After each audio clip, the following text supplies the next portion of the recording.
are going to be from the supplement, the hard-sided notebook. Our first song is Blowing in the Wind.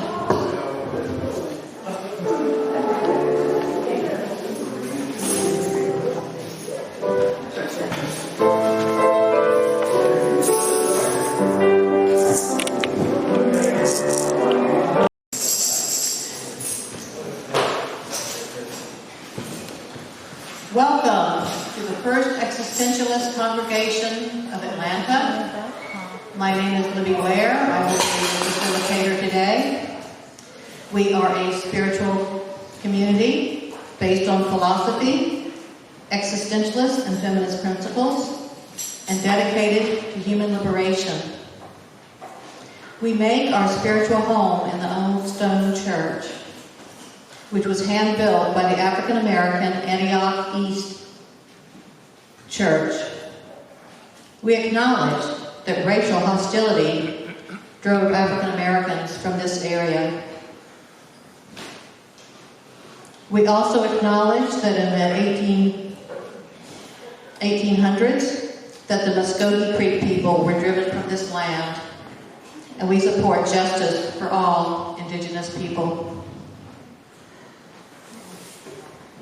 Our opening words are from George Eliot. Delicious autumn, my very soul is wedded to it. And if I were a bird, I would fly about the earth seeking these successive autumns. I hope you all are enjoying the beginning of a little bit cooler weather. Do we have anyone who is here for the first time or hasn't been here a while? If you raise your hand, I'll call on you. This is entirely voluntary. Okay, all right, we welcome you. And if you look at your program, there's a connection card, and you can fill that out. We can put you on our email list. We will not proselytize you or berate you. We will just let you know what's going on every Sunday. And every Sunday is different. We have a different facilitator, which is what I'm doing. We have a different speaker. We have a different musician. So check us out more than once. Libby, Yes? welcome back to you and Charlie. Thank you, Linda.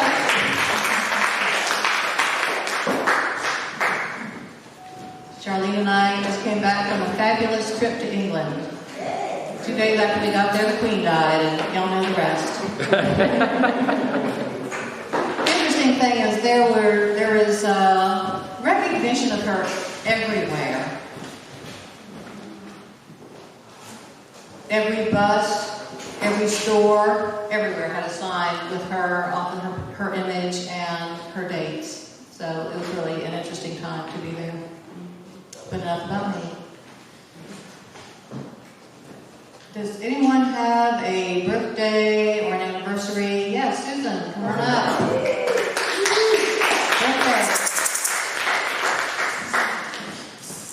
Okay, happy birthday to Susan.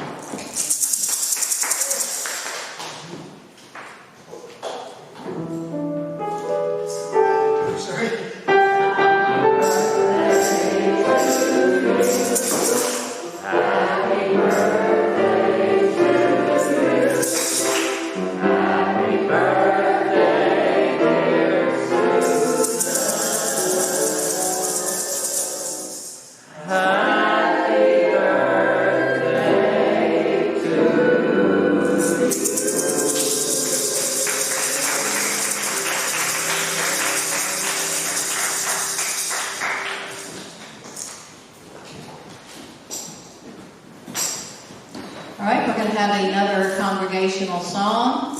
This one also is in the supplement, the hard notebook. And everything's alphabetical. And this one is In My Life.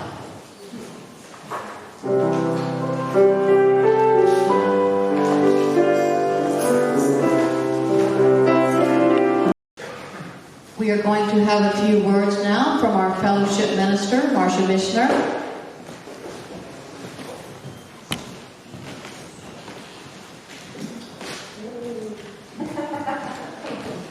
Good morning, everyone.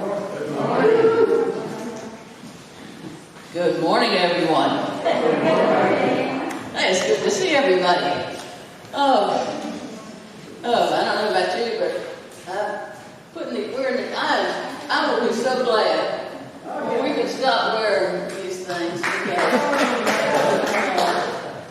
I'm just sitting back there just sweating up a storm wearing this. The reality is that COVID still is around, so we have to be safe, and I think that that's, right now, that's still the best course of action. I don't really have a whole lot to say, so I'm just glad to see you here, and I'm glad to see we've got a little rain, but I am absolutely loving this cool weather, so I hope that y'all are going to go out there and enjoy life. Do what makes you feel good, and remember how to spread joy.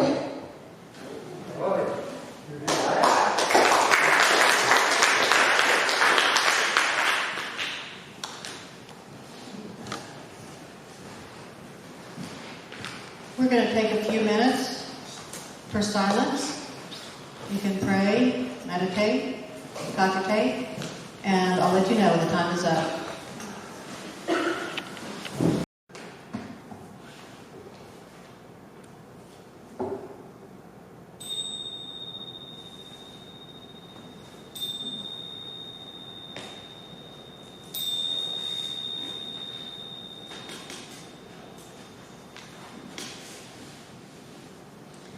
We're going to have another congregational song, both sides now.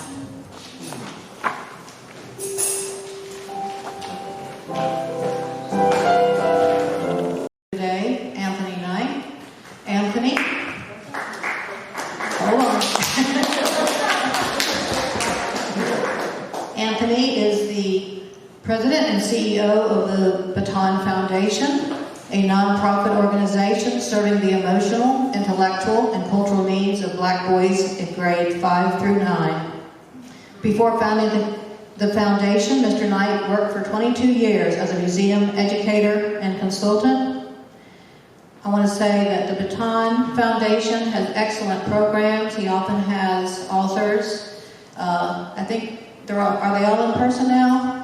No, still virtual. Okay, still virtual. So if you are not on the Baton Foundation's mailing list, maybe you can give us some information about how we can get into it. And even though I don't often go to them, I like reading them and kind of make a list of books that I would like to have. So I'm very much happy to introduce you today, Anthony.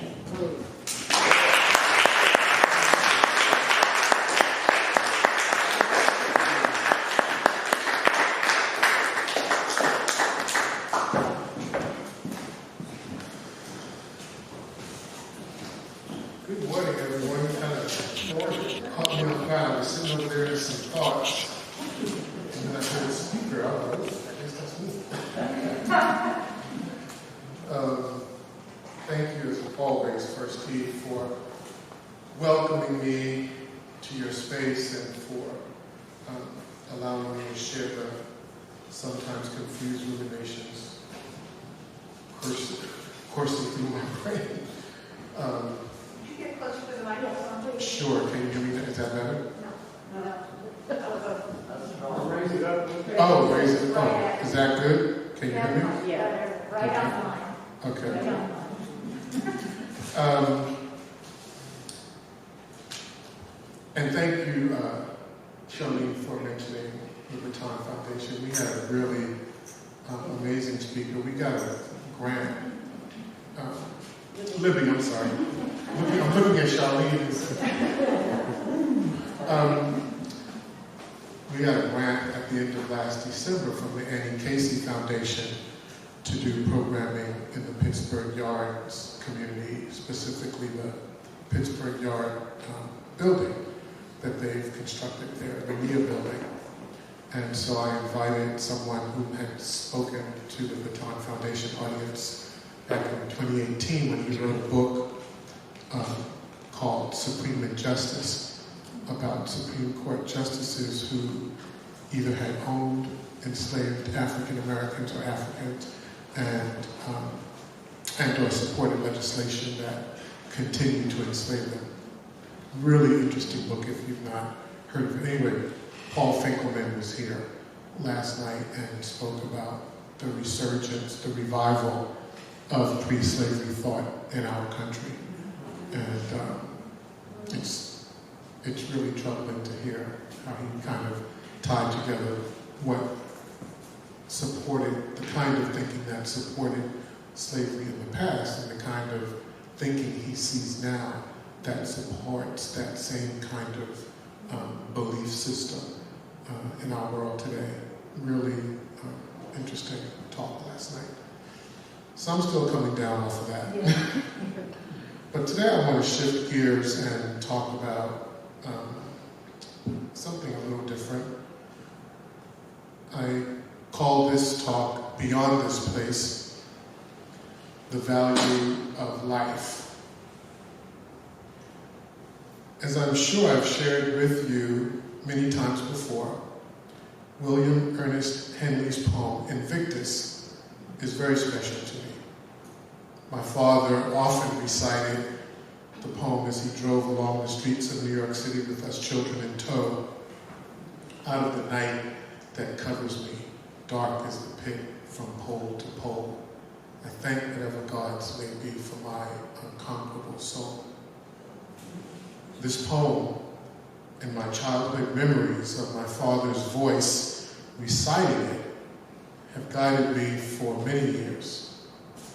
Mostly I interpret the poem as one about self-determination and about the strength, the endurance, and the eternal validity of the human spirit.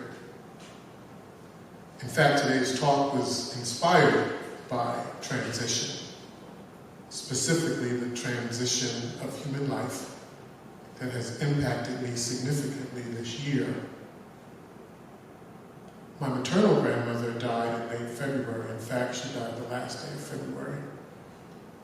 A beloved family friend died in May.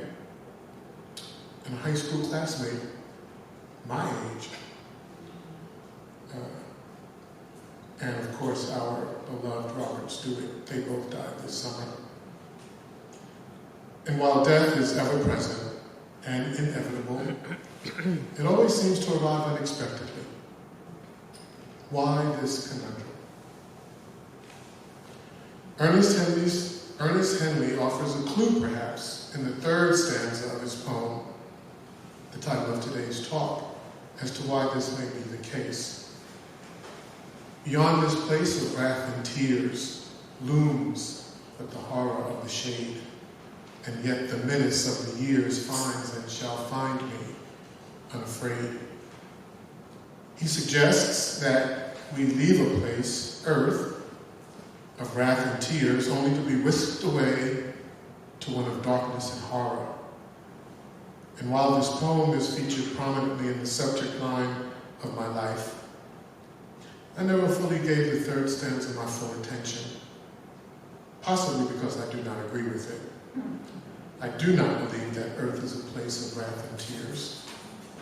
And I certainly do not believe that when we die, we spend all eternity in darkness and horror. Moreover, given the absolute beauty and grandeur of this planet and the entirety of our solar system, what comes next, whatever it might be, at least must be as awesome and perhaps even more so than this. I'm just saying. Understandably, Henley's worldview was influenced by the social mores of the Victorian era. Born in the United Kingdom in 1849, he died in 1903. All but the last 2 years of his life were lived under the reign of Queen Victoria, who reigned from 1837 until her death in January of 1901. Invictus, published in 1875, was almost smack dab in the middle of this period. Now, you all know me, I am by no means a Victorian era scholar, but it is well known among historians that those living during this time had almost a morbid fascination with death. In fact, known by scholars as the cult of death. Ironically, though, it was during the Victorian era that cemeteries, like our own Oakland Cemetery, were built as elaborate parks. They featured rolling hills, pathways, numerous trees, and elaborate grave markers. Natural respites of a sort that provided peace, tranquility, and immense beauty. How then do we square a people so fascinated with death with the creation of such beauty for the deceased? How would they believe in darkness? How could they believe in darkness and horror when one dies? Well, I don't know.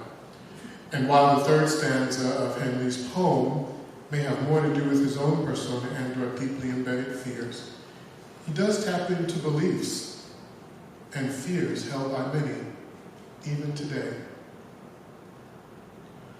How often do we hear friends, family members, and colleagues talk about the bleakness of the world?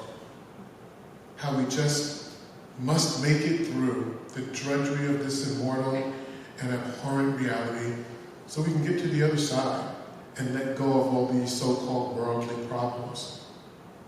The thing is, though, that to get to the other side we must die. And while in theory many welcome death, they are terrified of the unknown, thus the fear of death.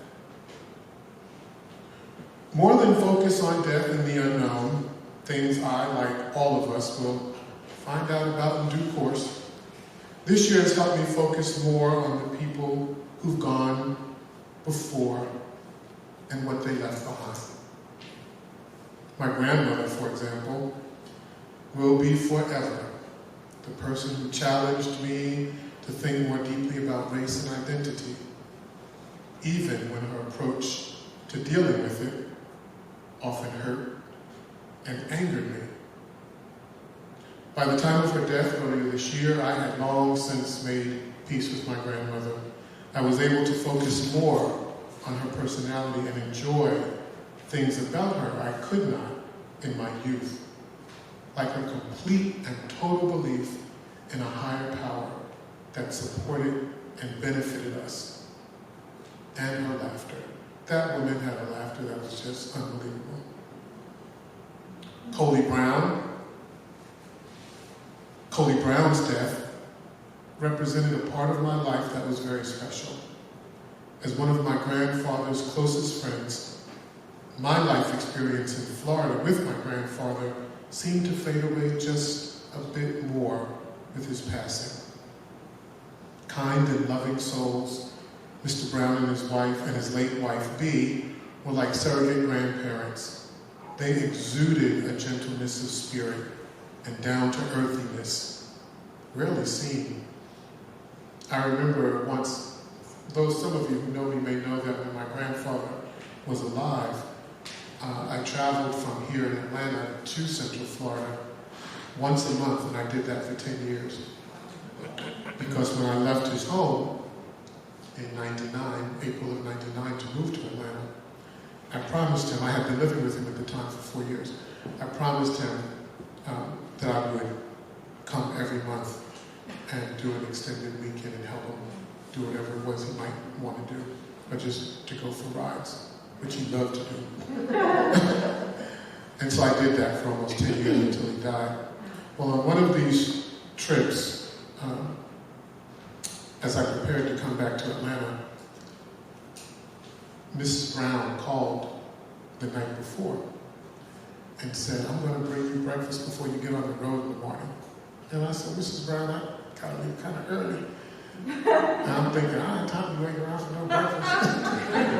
I'll grab something here at my granddad's and I'm on the road. I got 8 hours of driving to do. That woman arrived at our home, must have been about 6:30, 7 o'clock, with a pot of grits, sausage, bacon, fruit. I will never forget that as long as I live. This is the kind of human being Mrs. Brown and her husband were. And Kevin Coleman, a high school friend, was a warm and caring person. My best friend, Teresa, had a crush on him, and I think at times he sometimes had one on her. It was kind of weird. So we often rode part of the way home together from school on the city bus. I will forever remember his smile and soft laughter. He was a tall, lean guy, and just had a real kind of easy way about him. And even though I had not seen him since we graduated high school some 40 plus years ago, his death really kind of hit me hard. And of course, our beloved Robert. Now, truth be told, I'm always cautious when I meet a white man for the first time. White women, occasionally, although more frequently these days. Lots of Karens out here. But white men, always cautious. I'm never sure how they perceive me or how they might envy or be threatened by me. It's actually quite tiresome, to be sure. And perhaps I need to evaluate why I feel that way. Another opportunity for some therapy, I guess. Regardless, Robert challenged my natural tendency to be very cautious of white men.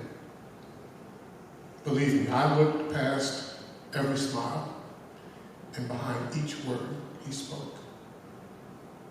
But never could I detect a hint of anything that smacked of bias, envy, or threat. And that's not to suggest that he didn't have his flaws, as we all do. To my way of thinking, it really speaks more about the degree to which he understood his place in the world as a co-equal member of the human race. When a person not only understands that, but lives that knowledge, she or he moves differently through the world. For while the person might certainly have biases, I believe those biases are always in a queue of sorts for reform and or eradication. They're just awaiting the appropriate environment and catalyst. Robert, to me, was this kind of person, and I am eternally grateful for having known him. As I continue to live and have experiences, both amazing ones and ones that not so much, I'm learning that there is one constant. Life is valuable, full stop.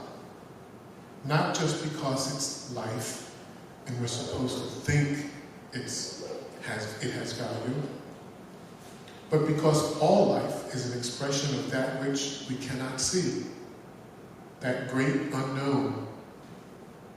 And if we are able to find value in and love a dog that chews up our heirloom chair, or the rain that floods our basement, or the tree that falls on our cherished car, or the sun that scorches our lawn, or the baby that pukes up all over our new blouse or shirt,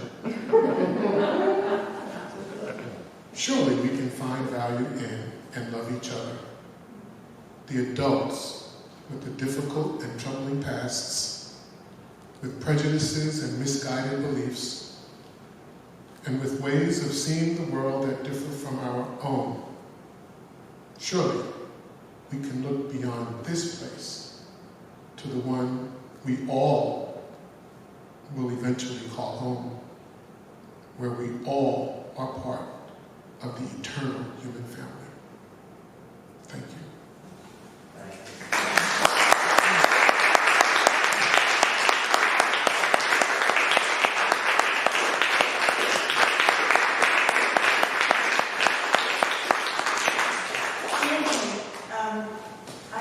say that you're not going to be able to speak for a year here? Is that true? So I know Linda. No, Linda. I got my name straight now. Asked me about my new job.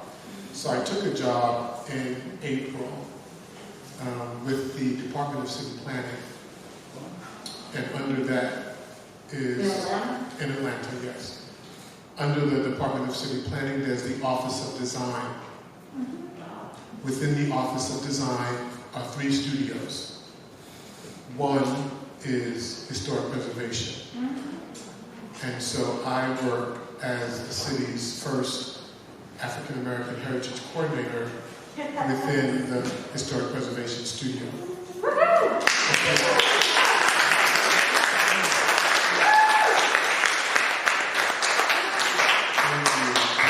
I just want to say that I, for one, I'm sure all of us going to miss you so much. And, hopefully in a year, or maybe we'll see, you'll be back and tell us about your job and how that's going. Yeah. Well, I would love to. It's been,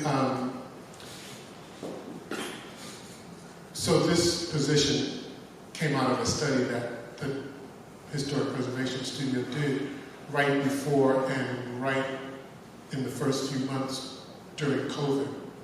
It's a 2-year study.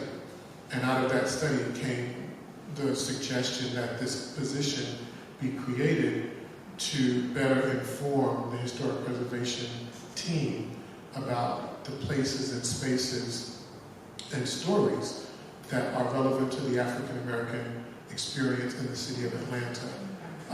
Like the museum field, which is the field I come from mostly, the historic preservation field is pretty much lily white. And the kinds of things that are often preserved, the kinds of stories that are valued, and the kinds of spaces that people recognize as being important spaces often are not black. Yeah. They're so lucky to have gotten you. Well, Yes. we'll see. So true. We'll see. It's only been a few months. But so between that new job, which is really a lot, and my foundation, and my mom getting older and having had a couple of little health moments the last year or so, I would really have to, unless it's something, and that's what I expressed to everyone in my last email, unless it's something work-related, I really can't focus. Now, it takes a while to think about what I want to speak about. It even takes longer to write it and to give it the kind of care that I know it deserves for you guys. And I just can't do everything. I really can't. So I need to take a little breather, not have any outside responsibilities, focus on my job at the city, focus on the foundation, and then kind of see where my mom is going the next, 9 to 11 months, what's happening with her. And then kind of this time next year, regroup by the end of the summer and possibly say, okay, I can take on a little bit more now. So that's what it's really all about. So you're going to come back with us and not forget us. Oh no! I'm not, wait, I can't forget you. That's impossible. But I really do have to. My weekends, like this weekend, is a perfect example. I had 2 programs yesterday. I had the boys' program in the morning. I had a public program in the afternoon. I'm here today, and when I leave here, I'm going to work because we're going to be at Oakland Cemetery. One of my colleagues, she has a table set up there. I think they're doing this thing called Sunday in the Park. And so she has a table there. She focuses a lot on cemeteries and the preservation of cemeteries, blah, blah, blah. And so some of us needed to volunteer, and here I am. Both of my weekend days completely packed. I can't do that. I really can't. Physically, I can't do that. So, yes. Thank you always. Do you want to mention something about your your office's interest in this structure. Oh, sure. And So we're actually coming here. I gave the paperwork to Libby, and so I know Edith couldn't make it today, but she'll get it. And Edith is here. oh my God! Oh, yeah. I didn't know she. Oh my God! She came in. She slipped in. Hey, Edith. I saw this hand like that. So Edith will get the paperwork because I'm bringing the boys here from the Baton Foundation Cultural Heritage Program. We have 10 boys this year, and so we're bringing them here on Saturday, October 8th, to learn about the church, learn about the history of Canada Park. I'll also be talking to them about how African Americans were pushed out of not just this community, but many communities in Georgia and around the country.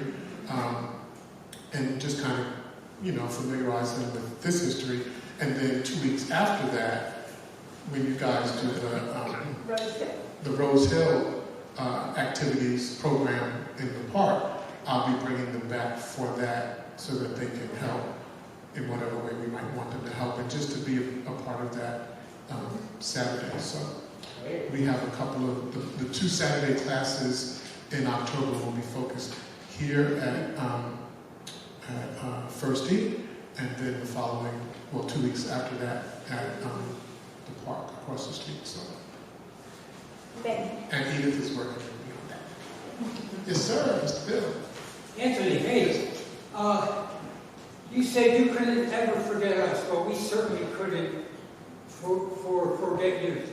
I would like to know, I can ask you after this, but for the whole congregation, I'm wondering if you could say maybe clearly and not so quickly the name of the poet who wrote that poem. William Ernest Henley, Henley. Henley. Got it. William Ernest Henley. I appreciate it. The poem is Invictus. Right. Okay. Thank you. I'll remember the first name. Thank you, folks, and I'll be seeing you guys around. Trust me, I'm not disappearing. I just have to lessen my burden. I really have to lessen my burden. Thank you so much.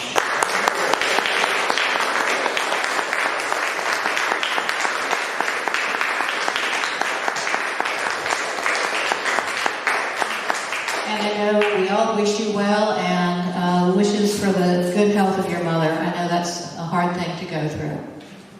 Thank you so much. And I know that Linda Bell will be reaching out and making sure you're back next fall. I know she will. So I was so looking forward to hearing Anthony that I forgot a very important part of our service, which is the collection and the special music. So if I can have a couple of people come forward to pass out the plates. And Nick, do you want to say anything about your music? Yeah, well, I think I'll make a little substitution since I was inspired by what both Tiffany and Mary said. So maybe I'll do a little medley. This is one that actually comes from a tombstone. So I thought it might be kind of appropriate. But it has new verses by Mary Howard. It goes back to medieval times. Oh, friend, as you pass by, as you are now, so once was I, as I am now, so you must be. Prepare yourself for death and follow me. Some of your friends and others too, as they struggle on, a lot like you.